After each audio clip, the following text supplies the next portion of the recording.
You pray, you speak to God, but all you hear back is silence. It's not that you've stopped believing. It's that sometimes faith feels too heavy. You do everything right. You fast, you surrender, you obey, you cry out with a broken heart. But heaven remains quiet. And what hurts the most is when you start wondering if God is still listening, if He's still with you.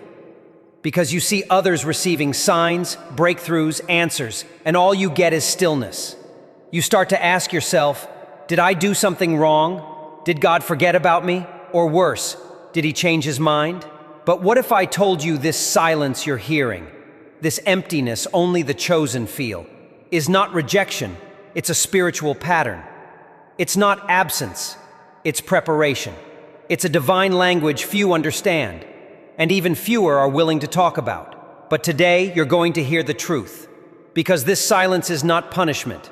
It's a mark that God places only on those He calls higher. You see, the chosen don't walk by signs. They walk by surrender. And before God uses someone publicly, He breaks them privately. So if you've been speaking to God and getting no reply, this message is for you, not to explain the pain, but to show you the purpose behind it. Today, you'll understand why the chosen speak to God and only hear silence. And that answer won't hurt you. It will heal you.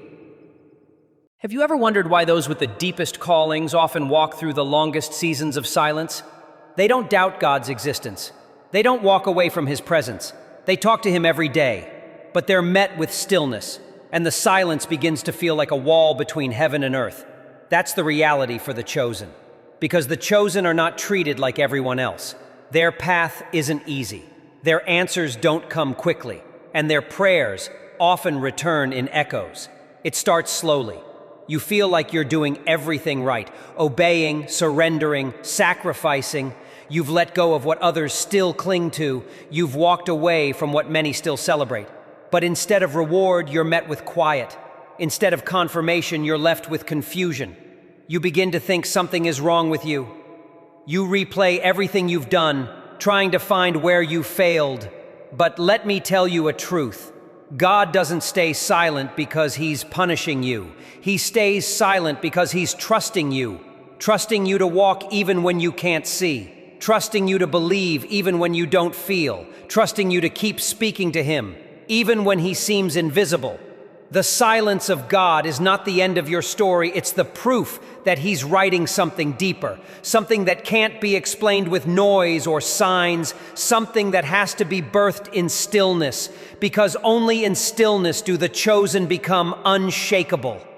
And the enemy knows it. That's why he attacks you in the silence. He plants lies. He triggers fears. He wants you to believe you're forgotten, so you give up right before the voice of God breaks through. But you're not forgotten. You're being refined. And this silence, it's sacred ground, because what comes after it will change everything. There's a moment in every chosen person's life when the silence of God feels like abandonment.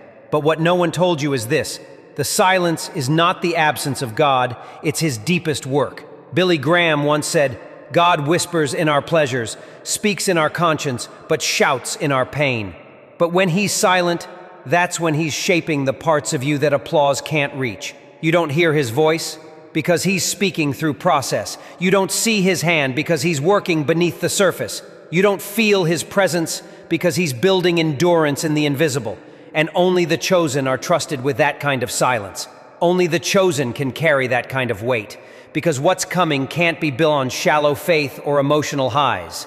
It must be built on the kind of trust that is born in the dark. Think about it. Before David became king, he spent years alone in fields, ignored by men but anointed by God. Before Joseph ruled Egypt, he sat in a prison, forgotten. And before Jesus stepped into His ministry, He endured 40 days in the wilderness, in silence. Because God hides His greatest vessels before He reveals them. If you've been crying out and hearing nothing, you are not in delay. You're in divine development. God is testing your spiritual muscles. He's teaching you how to move without a map. He's aligning your identity with His purpose, not with applause, not with validation, but with eternal vision. And this is what makes you different. You weren't chosen for comfort. You were chosen for impact. You were never meant to be ordinary. That's why your process isn't ordinary either. The silence is not here to destroy your faith. It's here to prove it. Because once you can survive this silence, you'll be trusted with the sound of His power. And when that moment comes, when His voice breaks through the stillness, you'll know it wasn't a delay. It was design. Now you understand. The silence wasn't a punishment. It wasn't a rejection. It was an invitation. An invitation to walk by faith, not by feelings. To stand firm, even when everything around you feels unstable. To keep praying, not because you hear back, but because you know who you're praying to. You see, the world celebrates noise, but God builds in silence. The world applauds performance, but God shapes purpose. And those who are chosen, they learn to live without applause.